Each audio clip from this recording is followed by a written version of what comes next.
Hi guys, and welcome to our YouTube channel 1-2-Step, and today I'm here with another new video to show you guys on how you can add graphics on your MetaTrader 5. To do so, first of all, open up your MetaTrader 5, making sure that your device is connected to a secure Wi-Fi connection. Then after making sure of that, just go into your charts. And you can see a symbol beside MN option on the top of your screen. Just click on that option and it will take you to this screen.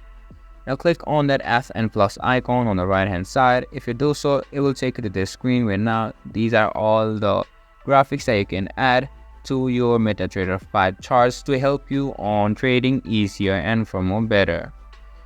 For example, average to range, you can set up your parameter, your style, your levels, your time frame also. And now after making all of your adjustments, just click on share or click on save, which is on the top right side of the screen.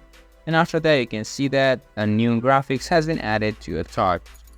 And that's how you can add graphics on your MetaTrader 5 demo account. This was for this video, and I hope you guys find our video helpful. If you do, make sure to leave a like, subscribe to our YouTube channel, and hit the bell notification.